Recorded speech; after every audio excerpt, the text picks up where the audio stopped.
Frick. Okay. All right, fellas. It's Rick the Stick reporting in. And you see what's on the TV already, okay? You know what we're going to get to. And you're looking at my freaking arm and you're saying, holy bucket, Ricky, I didn't think you were so stupid to fall for suction cupping. Okay, but I told you before and I'll tell you again for those that are just tuning in, for whatever the hell reason would motivate you to tune into this channel. I had chronic tendonitis, and I'm finally trying to take freaking matters into my own hands, okay? It's like, yeah, you can just stay off of it. You can let it heal, let the freaking flare-ups relax without using it. But I'm not a pencil neck, and I refuse to live my life without using my tremendous appendages. You know what I'm saying? Like, I'm not going to take time off, but what can I do? I can take matters in my own hands, and I can find soft tissue, freaking methodologies to, I don't know, help the tissues, okay? And I told you, this is the third video I'm addressing this. I don't like massages that much, okay? Freaking chiropractors, not a fan. But I've never done acupuncture before. People are like, acupuncture, it's horse crap. And look, cupping, there's no evidence for cupping, okay? Listen, this is my second time doing freaking acupuncture, buys, tries, forearms. The guy always finishes off with some freaking suction cupping. I mean, what am I going to say? No, don't do it? I don't know. I don't believe anything until I freaking experience it for myself. So people are saying it's a load of horse crap. Hey, you might be freaking right. I'm not going to say it's not a load of horse crap, but I have to experience it with my mind, my body, and my soul to tell you if it is indeed or it is in fact freaking legit or horse crap. Do you get what I'm saying? So you can see, yeah, new suction cups. You know what I'm saying? We'll see how it feels. Here's the deal. I was told to, do the freaking acupuncture after training. Don't do it before going to train. But you know what? I'm a freak, okay? So I got freaking acupuncture, suction cupping. You know what I did today in the gym? Just my right arm, okay? Yeah, so you know what that tells me? It's freaking experimental time, all right? I think I've probably done this. I've tried this out before with my legs back in the day when I had Bulgarian split squat max out, and I would do like my dominant leg one day, horsecock PRs, and I would do my left leg like a different day, right? But usually what always ended up happening was I would just always do my dominant leg because it just felt better and I wanted to smash PRs. You know what I'm saying? I was stupid, I was young, I was dumb, I was naive. Okay? But I'm this tickles my interest because here's why. I don't want this to shut off, so we're gonna do this for a second. Okay. I did my freaking right arm today, fellas. Okay. And what did I do? He said, well, I'm not gonna tell you because these are some freaking secret exercises I'm trying out, and it's pretty damn good. Okay. But my point is, I did buys, I did tries, and I did pulling.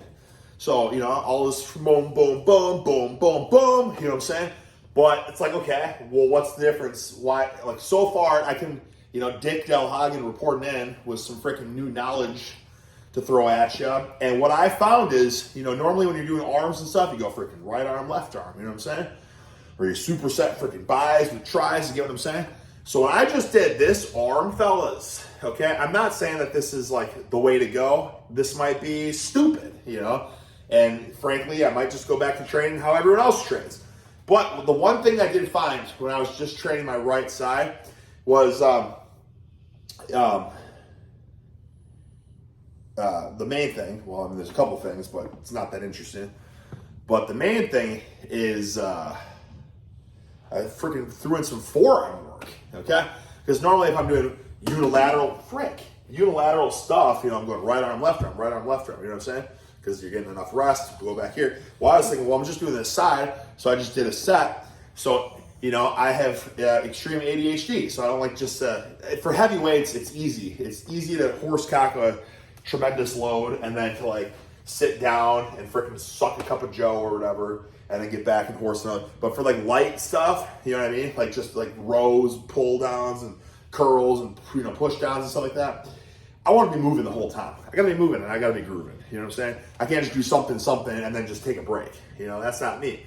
So what I did was I did some freaking single arm pull downs, okay, with a sick attachment, right? A sick attachment. I won't tell you what that is yet. Although I showed you at one point, but I'm not going to tell you what it is right now. Don't worry, but we're going to get to that at a different time, okay? I did that, and I was like, damn, here's something I want to throw at you guys for a second. Hot, quick second if I can. Everybody wants big behemoth buys and tries, okay? Rarely do you ever see people training forearms, okay? I don't have, you can say, well, Sticky Ricky, you have pencil neck forearms. You know, I disagree. I don't think that they're pencil necked, but compared to my girthy horsecock arms, then yes, my forearms pale. And I just don't have the freaking muscle, all the tissues up here. This is just like all bone down here. There's nothing I can do about this part, you know what I'm saying? But when you see people with big balloon upper arms and pencil neck forearms, okay, that looks stupid. But if you see people with big balloon forearms and they have skinny upper arms, it's still a freaking horse-like looking arm. You know what I'm saying? So if there's anything, it's like I would almost argue that the forearms make a Herculean look more than an upper arm. Now, of course, you would like to have both. But if you have big, humongous forearms and you had kind of skinny pencil neck upper arms, nobody's going to look at you and call you a pencil neck because you're going to see these huge horse-like forearms. You understand what I'm saying? So this is something to take into consideration. Also, forearms, guys, are greatly freaking under freaking valued. You know what I mean? Because, like, if you're doing horse-like, heavy-ass anything, heavy weighted pull-ups, heavy bench, obviously deadlifts, right? Any dumbbells, like, your grip is always, and don't get it freaking twisted here. The people that like, oh, just put straps on so you don't have to feel it in your forearms, you just feel it all in your lats. That's a pencil neck mindset if I've ever heard one. Or you can just strengthen your freaking forearms so that your forearms aren't the limiting factor. I feel like the fact that they're the limiting factor for most people is because they freaking neglect them.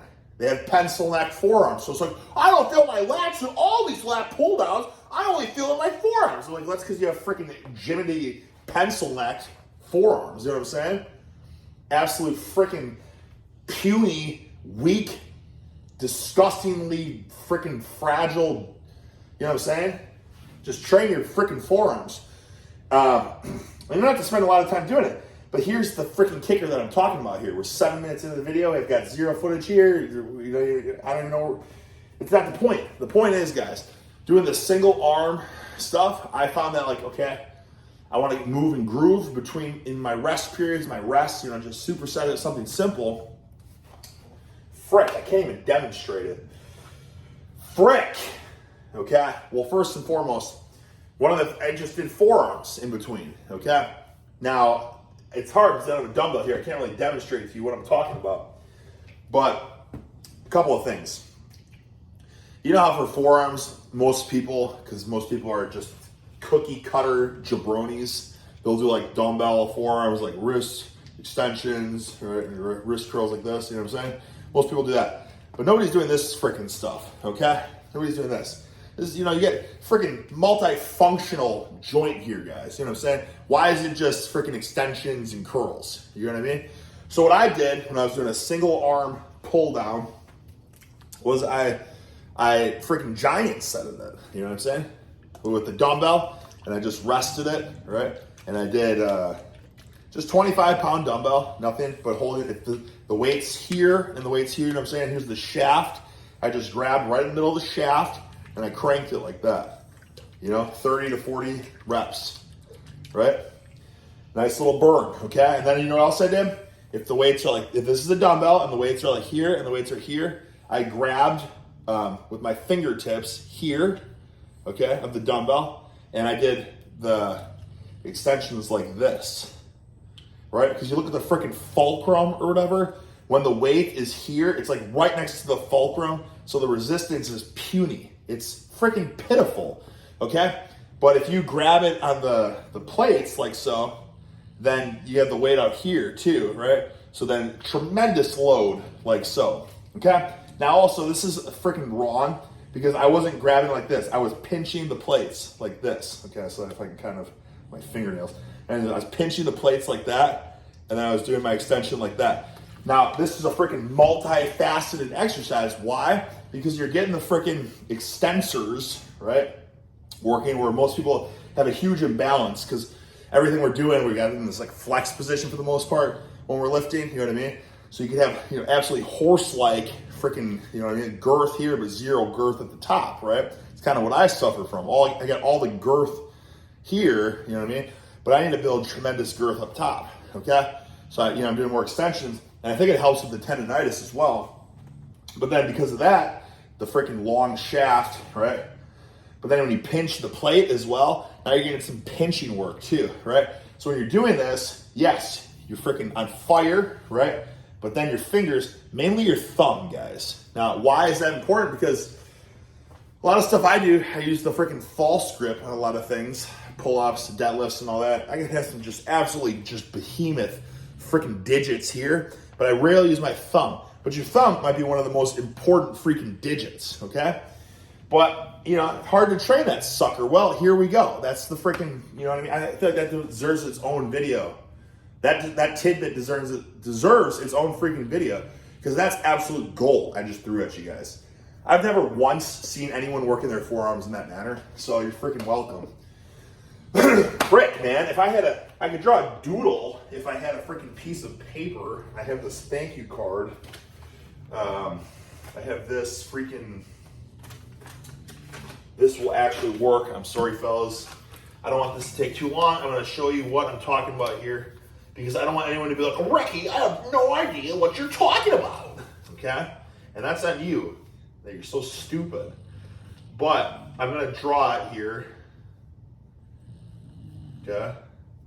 It's going to be like this, like this. I have huge, tremendous girth, okay? We're going to draw like disgusting and squiggly veins and stuff. Okay, I'm going to draw fingernails. Okay. So, if you can see this, do you see, freaking bulbous chicken leg, forearm, skinny pencil neck wrist, fingers, okay? Do you see what I'm talking about?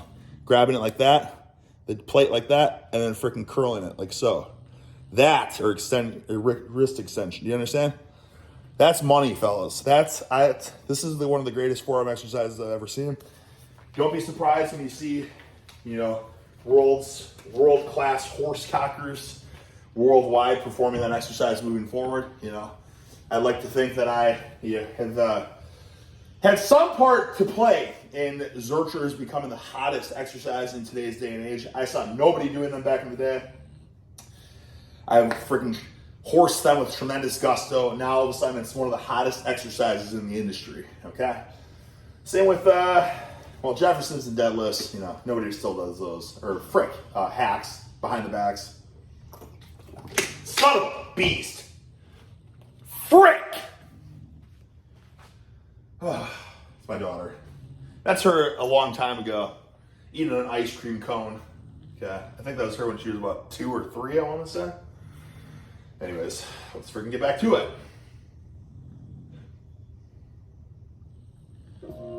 Freaking A commercial. Straight to we didn't even watch any of the videos. Straight to a commercial. Okay. Etsy is the place to freaking kidding me. Gifts, like original baseball hats by Blair, under 50. We also have the dogs snoring as well. You'll be hearing about as per usual. Okay. Anyways, I just wanted to throw that in. We're 14 minutes into the video. Holy buckets. But I hope you guys got something out of that. Should I tell you what the single arm stuff I was doing it? No, I don't want to tell you yet. We're not going to talk about that yet. It's gold. But I got to keep you coming back. I got to keep you coming back wanting more. Like that hot tip that I just told you about the wrist flexion or extension, right? That's gold, guys. Pinch, grip, dumbbell, just so much thumb strength. Tell me you're not going to just absolutely smother your foe in the thumb war, okay? Anyways, that's what I want to talk to you guys about training this side of the body. It's something you can experiment with. So what I'm doing right now, because I like to do upper lower, but check this out. Yesterday I did lower body. Today I did upper, but just freaking right side. You know what I'm going to do tomorrow? You're like, oh, you're going to do left? No, I'm not. I'm going to do lower body, all right? And then I'm going to do left side. Then I'm going to do lower body. I'm going to go freaking, you know what I mean? I might experiment. Maybe we should do It's going to be hard, though, because I feel like in order to do that, you got to kind of do the pencil neck exercises. Like, how could you do, like, right leg and just left leg, right, with squats or deadlifts, for instance, unless you did, like, a single leg, which, I don't know, maybe single leg deadlifts, maybe there's something there. But for, like, upper body, you know, you can go single arm dumbbell press, single arm dumbbell overhead press. Obviously, like I was saying, single arm pull downs and all that. You get freaking Herculean horse cockery. You go single arm pull up. I'm not quite there yet, but maybe soon. Single arm row, right? Single arm, you know, curls, whatever. My point is, it's like you're getting so much more work, I feel like, because you know when you do both sides of the body, you're like, hey, it's more taxing, right? And some things you do, like if you're doing a dumbbell row, you're gonna go into the other side of dumbbell row, and you're gonna freaking have to go right back here. But if you're just doing one side, you go freaking dumbbell row, and hey, you know, I need to move and groove between sets. Let's do some forearms. You just might be surprised with some things you might pull out of your arse. You know what I'm saying? So it's something to think about, something to experiment with. Anyways, so we were here the other day. I turn on YouTube, right? This video is recommended to me. I say, holy buckets, man, that's right. We didn't finish this video. I click on it, I watch it, and I'm like, this isn't the same video that we watched. And I scroll through and it's different, but they were talking about some good stuff, and I haven't watched it yet. I just saw it's a different video. I'm like, well, frick, man. I guess let's watch this one instead of finishing the other one that we watched. I don't know. It might be a lot of freaking chit chat. I don't know. I just saw one thing that I liked, so I was like, well, freaking, man. Well, let's watch it with the fellas, okay? So let's get into it, shall we? This one. How good? Yeah, How good? That's awesome. All right, smart cat jumping into a nice one. Well, it's not 135, but Do you bench on a squat bar? I do. What?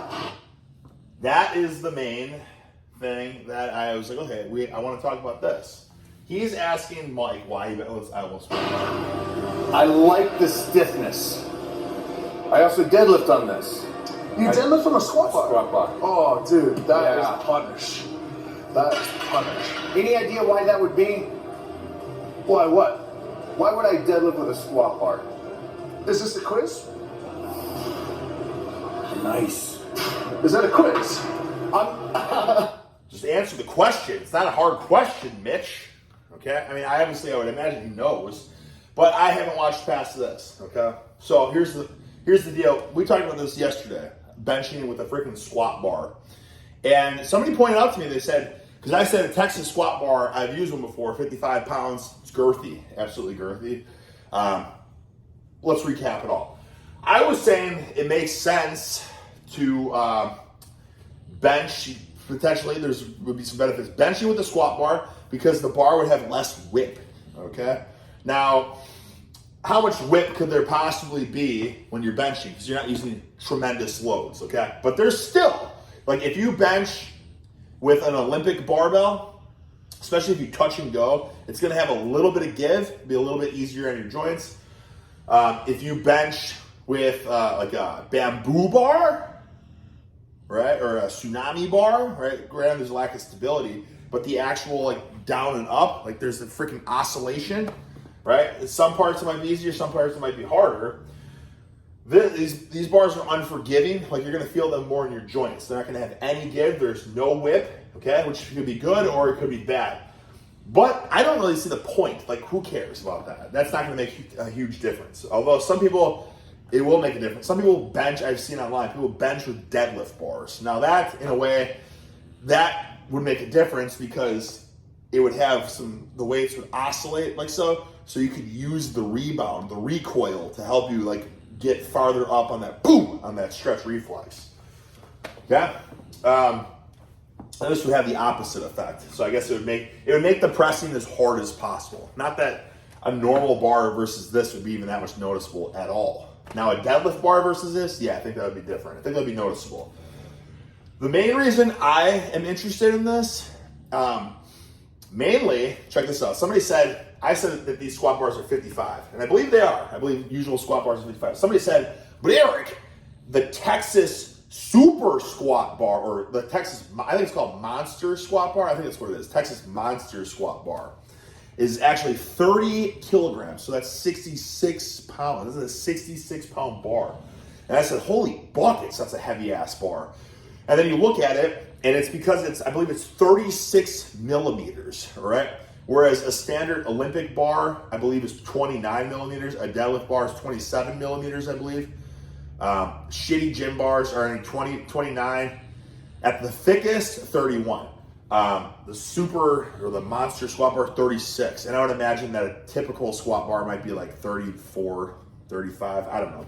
Anyways, the reason I would be interested in it, fellas, is because it's a thicker shaft for your hand, which is going to feel better on your shoulders.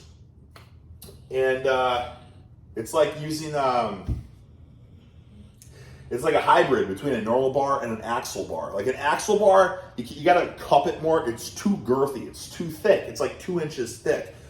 Whereas a squat bar, specifically the monster squat bar, was 36 millimeters. I think that comes out to be like 1.5 inches, right? Whereas a standard bar is like 1 inch. It's like a 1/2 inch thicker, okay? Now, you don't realize it, but if you grab a deadlift bar that's 27 and you grab like a standard gym bar, it's only 2 millimeters thicker, but it's noticeable in your hands. So imagine a bar that's 7 millimeters thicker. Holy buckets, man. That might feel incredible to press with, right?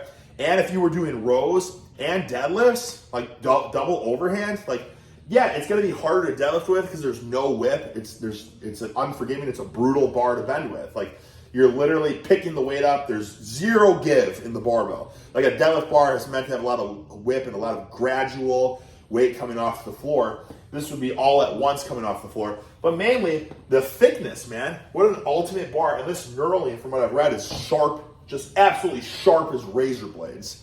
So if you deadlifted with this bar, if you did rows with this bar, like, you gotta think you would probably get a tremendously horse-like, absolutely Herculean grip, okay? Because if a standard bar is 1 inch and an axle bar is 2 inches, this is in between. It's like a semi-axle. But it'd be like an axle bar, it's too freaking thick to realistically horse the biggest weights with for rows and deadlifts and bench, and you know what I'm saying?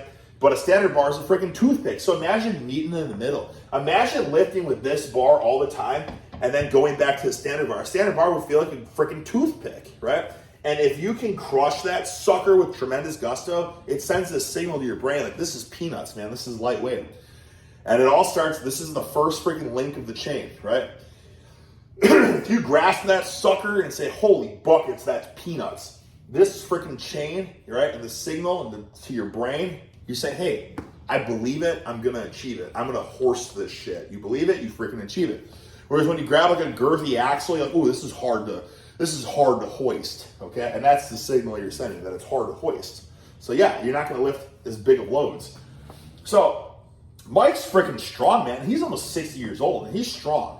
And I don't feel like going back and watching it. Somebody commented that Mike beat Mitch in the incline AMRAP, that they had 3 plates on, and Mike got more reps. And that's freaking insane, dude, because he's world's strongest man, or he was world's strongest man. He still might be, that's not to knock him by any means. He might be still the greatest strongman of all time. We'll see how he does in those other ones. Kudos to the new dude, I can't remember his name, a new up-and-comer from like South Africa that won it. But anyways, dude, he's almost 60 years old. That's world's strongest man, like in his 20s or something, and he's almost 60 years old. And he got more reps on the incline. Isn't that freaking nuts? So you gotta say, well, what is it, man? What kind of secrets? Okay, well, we can't say for certain, but what we can say is he freaking uses a squat bar for everything. I mean, do you think maybe that has something to do with it? Guys, didn't I just tell you all the time, like, I spend so much money on barbells and equipment and all that, I gotta start spending more money on like recovery and all that? And that's true, but frick, man. It almost looks like I have to spend more money on barbells. I have over 30 bars in my garage, okay? It doesn't seem like it, but then I added them all up. I think I have like 34 barbells in my garage, maybe even more. Do you realize how ridiculous that is? But I hate to say it, I think I have to get the Texas Monster Squat Bar. If anyone works for that company and wants to send me one, I would freaking be over the moon, because I have way too many barbells. Like, I am just killing my family with financial freaking urination, I guess, like pissing away money. Just was stupid. But it's not stupid. It's not stupid. If it's going to lead to greater horse cockery, I need it. Do you know what I'm saying? Frick, man. Like, what the frick? Like, why can't these commercial cookie cutter gyms just have squat bars, safety squat bars for us with no shoulder mobility and tendonitis, and like, you know, get a good freaking trap bar, maybe get a deadlift bar, I don't know, but get a freaking squat bar too for us horse cockers that want extra girth, because we understand that if you can grip it, you can freaking lift it. You know what I mean? Holy bucks! Okay, let's actually watch some of the video, shall we? Oh wait, did he still not answer the question yet? Curious if there would be that you understand if there is a benefit. What? Are you shitting me? Of course there's a benefit. Is he asking about deadlifting? Of course, brother. It's a thicker bar. It has zero whip. It's gonna freaking make you, you know, lift with much more freaking gusto, because again, like everybody knows that a stiff bar versus a deadlift bar is much more brutal to deadlift with. It's like an axle, you know what I mean? And if we know anything, most people can lift about like 50 to maybe even 100 pounds less on like an axle versus a deadlift bar. So this would be almost the same. Oh, your primary goal is muscle and hypertrophy and tension on your body, right? So I would imagine. Okay. No. Then what's your primary goal? Incredibly strong ligaments. What a goal. Wow. You can tell, okay? You can tell that he's been around the block and that he's almost 60, because he's saying his goal is, Mitch, he's a young 20-year-old, right? He's saying hypertrophy. That's the primary goal. You know, and whereas a wise horse cocker understands there is no hypertrophy if there's no freaking, you know, joint integrity, okay? And I do it. God dang, man. That's the thing. You guys go to gyms, you guys go to bodybuilding gyms, and you see all the old heads or whatever, like they got all like the, you know, I wear compression all the time now too. But they got all like the elbow sleeves and the knee wraps, and they're doing like 1-inch partials on the machines, and like, oh, I can't use a bar, I can't bench with a barbell anymore, it kills my elbows, or I can't squat, it kills my knees, or I can't do any of this, or everything they do kills their joints, okay? And it's probably because their main goal for so long was just hypertrophy, you know, but they didn't freaking ever take into consideration joint integrity, strengthening tendons and ligaments and whatnot. I know you strength, yeah. Right, I don't know, let's hear what he has to say. But that's freaking, you know what I mean? Like, that's wisdom right there. And I'm coming around more and more to that. That's why I'm always telling you guys, like, find ways, like, yeah, it's important for gains and growth, but strengthening tendons is equally like isometrics and that kind of stuff. Throw in some isometrics. It takes 30 seconds, you know what I mean? Like if you're doing curls, for instance, say you do a curl, you can only do a couple reps and freaking get it to 90 or so and just hold it for as long as you can. You're benching, right? And you know, like you don't have much more in you. Freaking hold it. Do 20, 30 second static hold or something like that. Throw them in. Do some wall sits. Doesn't take long. It doesn't take long. And then you can say, hey, you know what? I'm doing my body a service, right? I'm dedicating freaking 1 minute a day for stronger joints. That's a really strange goal. 100%. A strange goal? And don't agree. That's not a strange goal at all. Because without joints, you got nothing. You know what I'm saying? The freaking tendons connect to the muscles. The tendons go, you ain't got no muscles. The tendons hurt or whatever. You know what I mean? Like, anytime there's pain, a muscle won't fire. And this was told to me when I was doing physical therapy for the freaking patellar tendon. It's like, oh man, it's like I just can never get, you know, after you have surgery, anyone that had knee surgery knows what I'm talking about. You like can't get your quad to fire, right? And I think it's because they cut through the nerve too, but it's still healing. And there's that freaking pain signal. So there's pain. It's sending a signal to your brain like, this hurts. Your muscle's not gonna freaking contract at 100% when there's pain. Okay? Why is that your primary goal? Because that is the only true longevity. Okay, right. Yeah, that's true. I didn't watch this, guys, okay? So I didn't know his answers. So when I go on these tangents like that, I'm going tit for tat, right? The same way you are, if you haven't watched this either. So when I pause it, I'm not listening to them and all that. Like, this is freaking organic, okay? But instead, that's the only thing for longevity.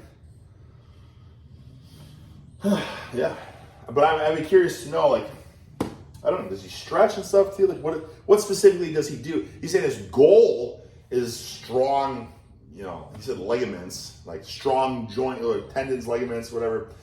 But I would like to see the tactics, you know what I'm saying? Because we know that doing like,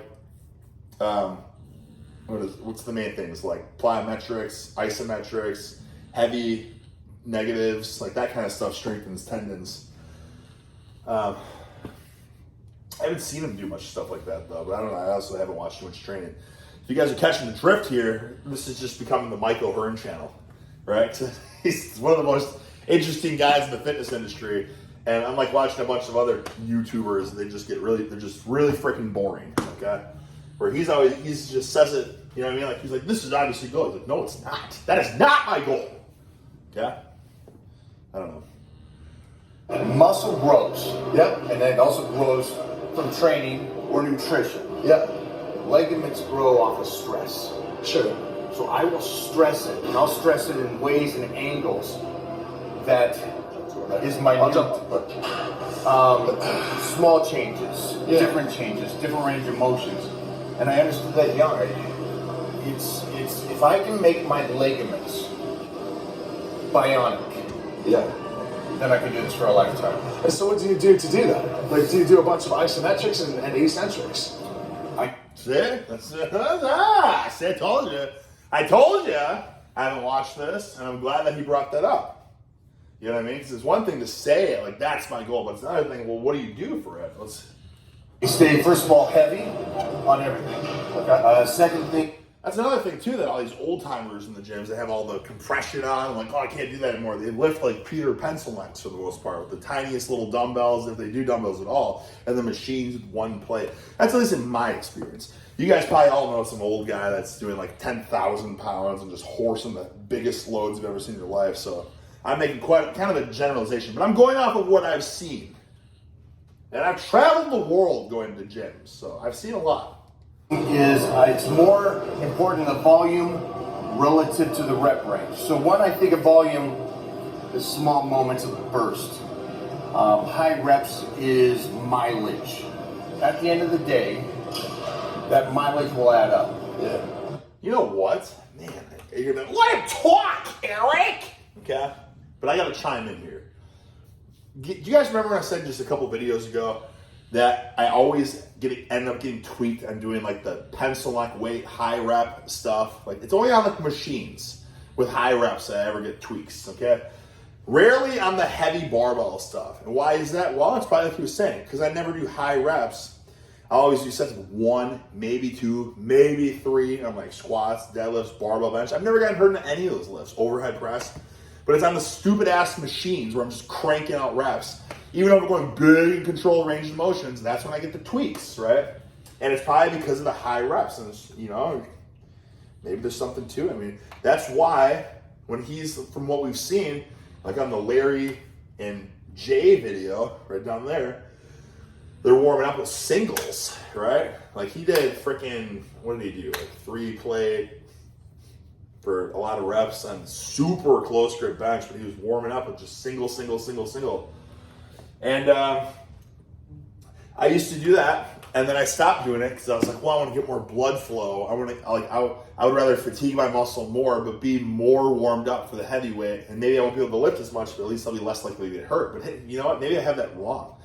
Maybe doing only sets of 1 to warm up is be less likely to get hurt. You know what I mean? And yeah. I mean, I've never gotten tweaked with high weight. It's only been with bullshit high rep stuff. And I've been training since I was 9. So the one thing is, it's the mileage I need to keep to a minimum so that way I can do it longer. Okay. Compared to the guy who goes, I do lightweight for 100 reps. And I'm like, well, that's great. I'll do 100 pounds for 1 rep. Sure. The stress of the body relative to the mileage. Yeah. That's so funny because everyone else have the opposite interpretation, saying the heavier you go, the more you're destroying your body. Doesn't work. I agree. That's not my case. I think that's just Peter Pencil necks that say that. I don't want to lift heavy. Work that way. Yeah. Stress to the body strengthens the body. The bone density gets better. Yeah. Your ligaments catch up and they move slower than muscle. Yep. And so my whole point, ligaments. Right. The side effect of eating right and training will give you muscle. Sure. So that takes care of itself. I don't need to focus on it. Yeah. 3, 2, 1. Come on, BS. Nice. I'm curious what they're drinking in those piss jugs. I am curious. Are these both Mike's or is one of those Mitch's? Yeah. I am curious. I wish they would talk about it. Maybe they do it in a different video. And the reason I ask, you're like, well, it's just amino acids. Is it? Is it just amino acids? I don't think. I mean, from my experience, fellas, I'll tell you this. I've trained, I've done it all, man, with all these intra-workout drinks. I've taken like the supplements that are like literally labeled intra-workouts that have like electrolytes, amino acids, you know, the EAAs or the BCAAs, glutamine, taurine, all that. I've taken all those ingredients separately as well. Like, I'm going to put tons of creatine and glutamine and put some BCA. And I know people are like, BCAAs, I didn't prove it to be useless. You need EAAs. You know what I'm saying? Just shut your ass, okay? That's not my point. I've done it. And the only thing that I've really noticed that actually makes a huge difference, and I can't stress it enough, and it doesn't even have to be a supplement, is just some sort of sugar or carbs, okay? Like I probably did about a year straight of doing a Carbolin powder. So I think it's like 50 grams a scoop. Fellas, at one point I was doing 4 scoops, so 200 grams, that's 800 calories of just the carbs, drinking that. And of course, I mixed in like amino acids and shit, and creatine, and glutamine, and all that.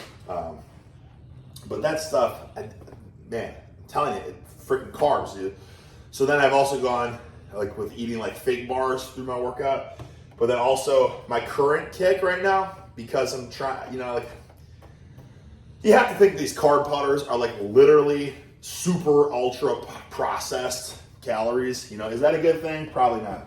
So what I do now is I just bring, anyone that sees me at the gym can attest to this, I just drink a half a gallon of orange juice. Why?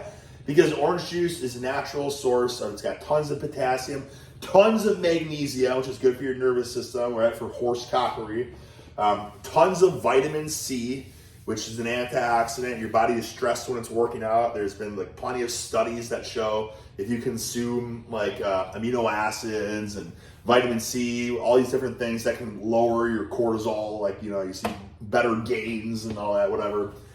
And then of course, orange juice is a mixture of fructose, sucrose, and what is it? Fructose, sucrose, and I don't know. There's one other. Fructose, sucrose, and I don't know. Dextrose or something. I don't know. It's 3 different sources of sugar. So like the absorption's all going to be slightly different. It's just like, and it's just like, it's actually like a real thing. You can say, well, for juice isn't healthy. Well, it's got to be healthier than carb powder, right? And some people may argue with that. Like, oh, V-Cargo, barley carb. Listen, you know what I mean? Like, pomegranate juice, orange juice, whatever. Something that's actually like real. I think the best thing probably would be, if you could, you would have a freaking watermelon. You'd flesh that sucker out into a blender. I've done this before and I feel like it's amazing. You blend that up, you make delicious, fresh watermelon juice, right? Just straight from the blender into the cup. That way you have all the fiber and everything too. It's like the same stuff. So it's a natural sugar. It's got shit tons of natural like citrulline in it. So I feel like blended watermelon would probably be the greatest intra-workout supplement. You know, it's a food though. But I should probably just do that. You know what I mean? Like orange juice, that's just because orange juice is so easily, you can get it anywhere. And yeah, but honestly, watermelon juice would probably be really the best. I mean, you can probably buy a watermelon for the same cost that you can get orange juice. So. Yeah, maybe I'll do that next. Anyways, that's the hottest golden tidbit for you guys. So that's what I'm saying. Like when I see people with intra-workout drinks, like I'm curious. I want to know what it is. You know what I mean? Like what is in there? For all I know, this is a freaking homemade fermented kombucha. You know what I'm saying? Like, and it's holy buckets, man. Like, why, Mike? Why do you drink homemade fermented kombucha? You know, what is it to it? How long is your Scooby fermenting in the fridge? You know what I'm saying? Like, I'm curious. Like, is this old time country lemonade? You know what I'm saying? And he might have a reason for it. Oh, it's a pure source of dextrose, instant absorption, mixed with some freaking, I don't know, creatine hydrochloride. You know what I'm saying? Like, I don't know. That's why I want to know that. I do want to know.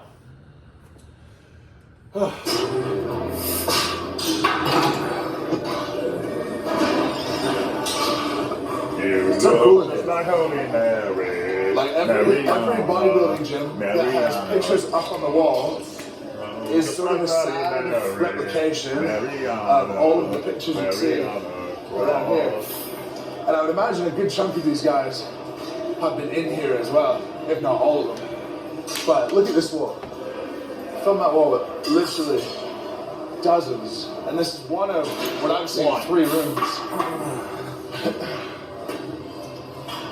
Ah, frick! Oh. Thought I hit the wrong button.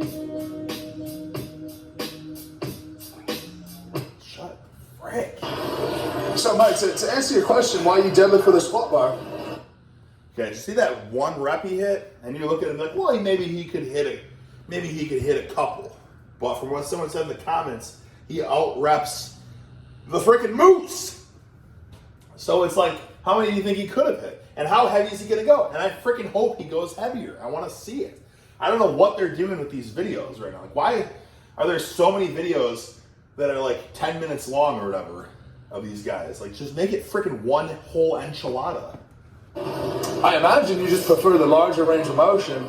And when you get slack out the bar, so if you deadlift 5, 6, 7 plates, it gets to a point where you pull, and then after you pull, it's like the weight hits you a second time. So like jolts can be really uncomfortable. That's what I can imagine.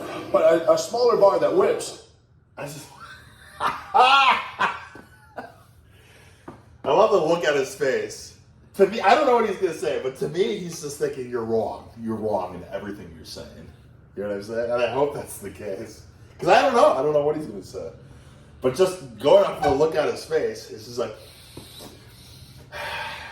wrong. You know what I mean? Like, hey, that's what he's gonna say.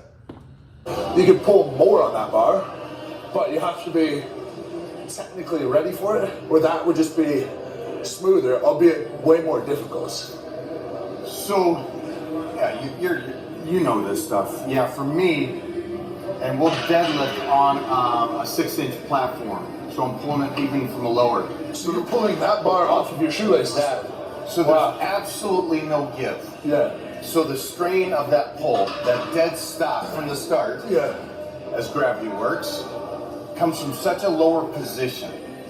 And for me, the reason I do that is I also do martial arts and stuff, and so I want to be strong in the most elongated position. Yeah. Not in, how strong are we right here? Okay, here's the deal. Now you guys are like, oh my God, you're glazing Mike. And I just agree with him on the stuff that I agree with him with. But for this particular thing, I disagree with that. And I would gladly say that to his face as well, right? I would say, I understand where you're coming from. Like, yeah, you're in a lengthened position, you're going to be stronger in that lengthened position. But why only get strong? Because once you get really good at breaking it off the floor in that deep deficit, I don't think that's any more beneficial because you're just getting good at that.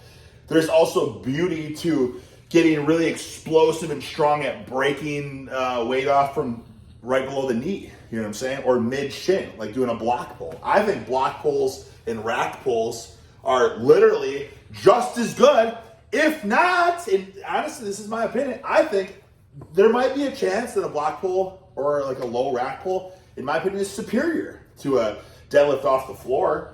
I just feel like they're not even comparable. Like, I only do deficit deadlifts with a stiff bar for maximum range. Well, cool, you know what I'm saying? But now you're sounding like you're on a pedestal, like high and mighty. Like, cool, get strong in it. That's a great exercise.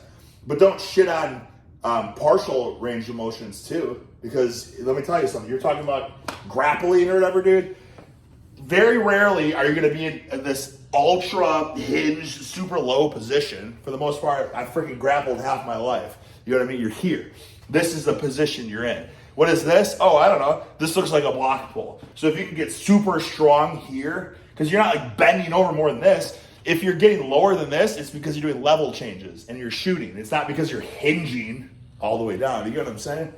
So I'm not saying that what he's saying is bad per se, but this is when it starts to float my jimmies, if you guys know what I'm saying. I hate so much the black or white on the spectrum. The full giant range of motion. I only do this because it's amazing for everything. No, dude. Let's meet in the middle for everything, okay?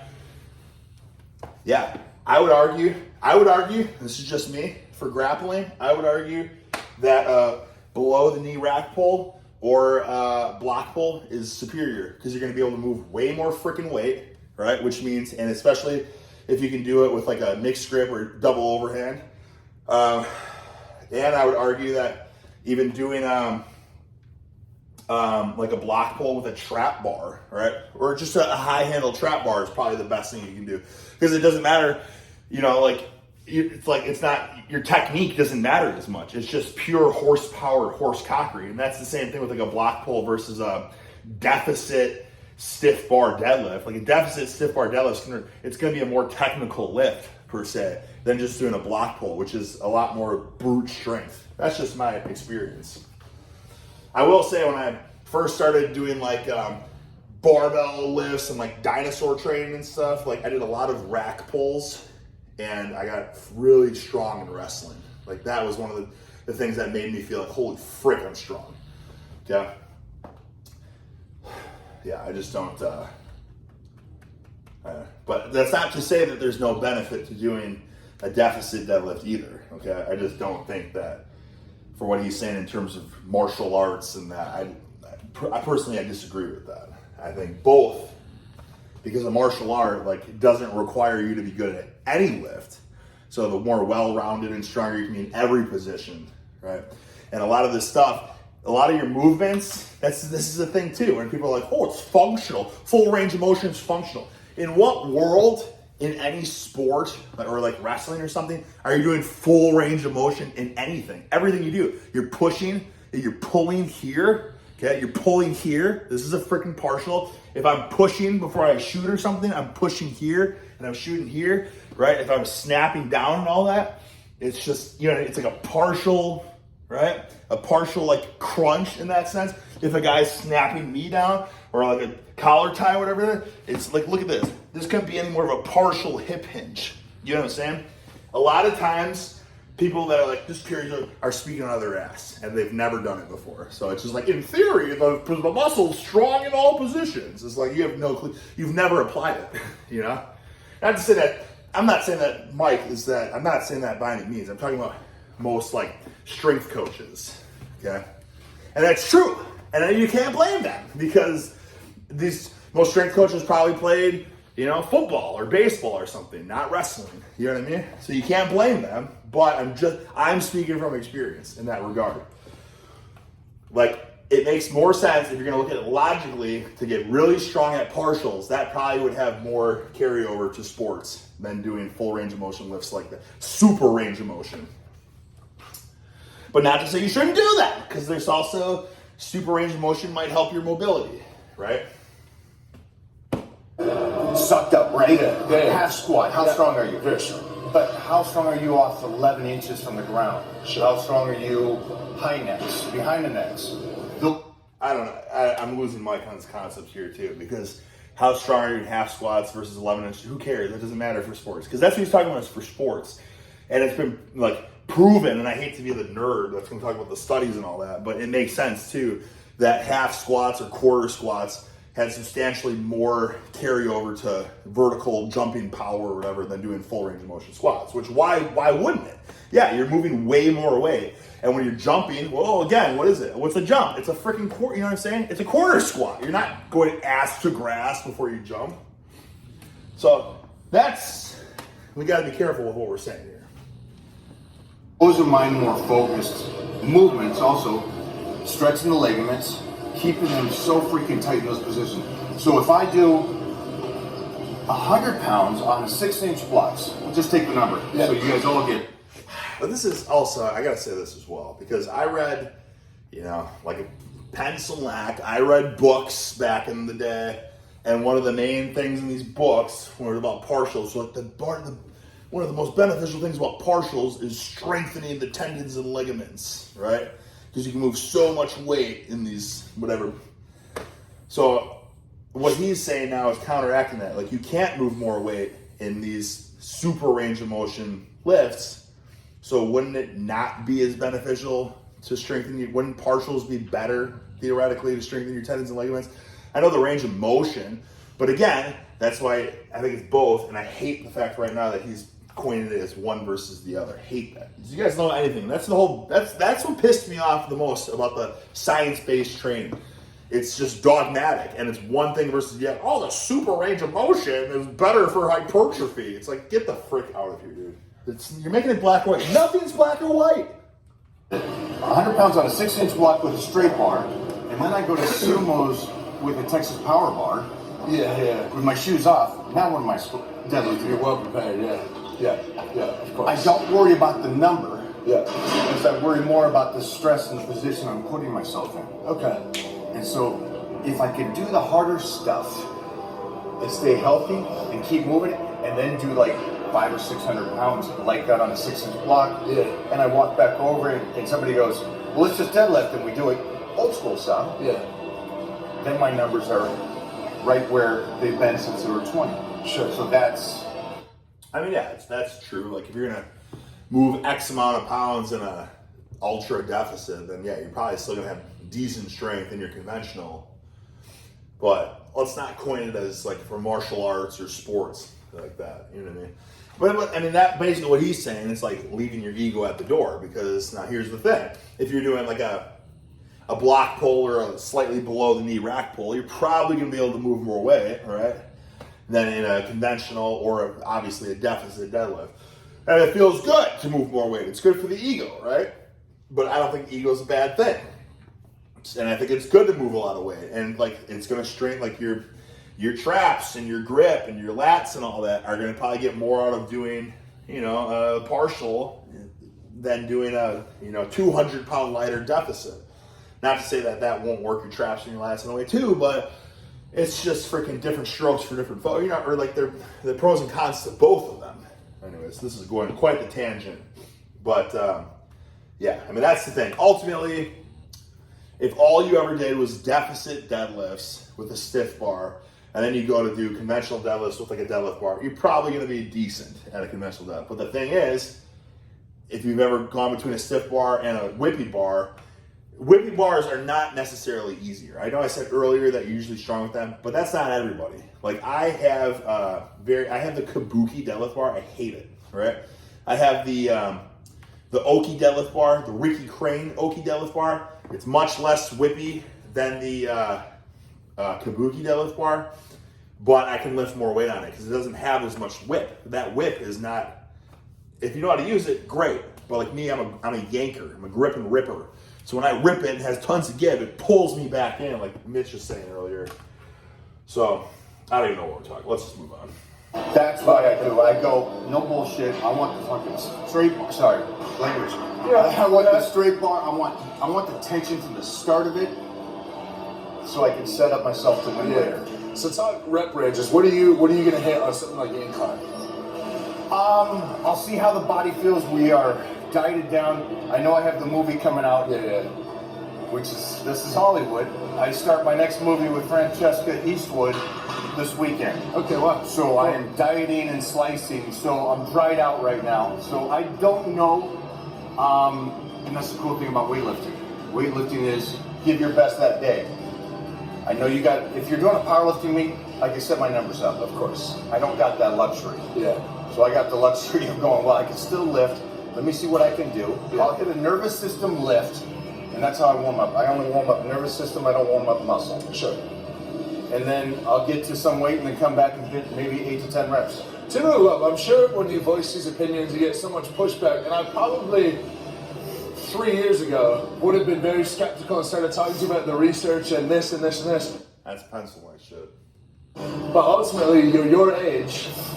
I don't think you've had any catastrophic injuries. But the research says, what would he push back on in this case? Right? And I like both of these guys. What would he push back on? You got one rep is, I don't know. No injuries. So there's something to be said for just what works, right? The research. That shit is so annoying. I think they should take the research and think about it, whatever. But at the end of the day, the people that let it dictate their training, why don't you just try shit for yourself and see what works and see what doesn't work, right? Regardless of what some untrained pencil necks in the laboratory came up with. Oh, well, untrained pencil neck subject number 2 made 2% better gains with doing the flapjack press. You know what I'm saying? Who cares? Stupid. That's not saying, but just do this. God, people just it just comes down to a matter of nobody wants to do the work. They just want the answers. It doesn't just work for me. And I'm not saying that for Mitch. He does the workout. He's the world's strongest man, freaking whatever. You get what I'm saying? Ultra successful lifter. I'm just saying people in general that. But the research. But it works with people I've worked with. And then on top of that, Sure. I'm already there. Yeah. So the argument can't be made. Yeah, exactly. Exactly. There's Yeah. Wolff's Law, there's Davis' Law, which talks about what I'm talking about is bone density, ligament strength, and all that. And then on top of it, somebody asked me, what's your best bench? I'm like, it was 600. Okay, but it's not as impressive. 600? We gotta find that video. Can somebody find that video and leave it in the comments? Mike's strong, okay? I don't know if I believe that, though. Okay? And I put him over all the time, okay? And I met him, and I liked him. You know what I'm saying? But I can't. But frick, man, if you can find that video, holy buckets. Then people say, well, it was back in the day, they didn't film everything. Well, that's a damn pity, because holy buckets. To press 600 pounds, that's Larry Wheels shit. World record holder. To me is that I've been able to bench 405. But I mean, he does probably inclines 405 for instance. At 500s, I believe, I don't know, whatever. I mean, could be true. That's strong. That's strong, dude. A 600-pound bench is out of this world. For 40 years. Yeah. Most people never visit that number. But maybe I'm just a pencil neck when it comes to bench. Okay. In my opinion, a 600-pound bench is more impressive than an 800-pound deadlift. And I've got to do it every day for 40 years. That's amazing. And Yeah. so those are the things that I'm trying to bring to health and fitness going. You don't need to peak in college. Sure. That doesn't need to be it. Sure. You can go so much further than that. Yeah. And again, it's people like Robbie Robinson, the people I'm around that were ahead of me. That's who I ask questions. Sure. Did he say somebody said that wasn't as good as bench? He said 600. Well, that's not as. Is that what he said, dude? Who is saying a 600 bench is not as good? Holy sh! Is that what he said? I'm sorry, guys. I want to go back. He asked me, what's your best bench? I'm like, it was 600. Okay, but it's not as impressive to me is that I've been able to bench 405. Oh, okay. I misconstrued that. My mistake. My mistake. Yeah. For 40. All right. I think that's it. And again, it's people like Robbie Robinson, the people I'm around that were ahead of me. That's who I ask questions. Sure. 3? Yeah. All right. We made it. We made it through a whole video. Holy buckets! We made it through a whole video. Going on an hour. That was successful, fellas. Thank you for watching that with me. I think we had some tidbits out of there. I want you guys to keep that in mind. Some people say, you gotta get out to the videos. You gotta get to the point. You gotta cut the ranting. But that's the point of the video. You know what I'm saying? The video is not about freaking Mike and Mitch at the end of the day. Again, I said this before. This is the icebreaker. We're in a thick slab of ice between you and me. Let's turn this on. Let's have him talk for 3 seconds. Then I'll take the sledgehammer and sledge that sucker so that I can talk to you, you know? Ice broken. You know what I'm saying, fellas?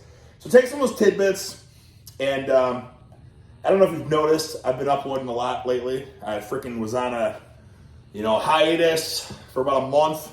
Came back with a ball of fire, doing damn near daily uploads.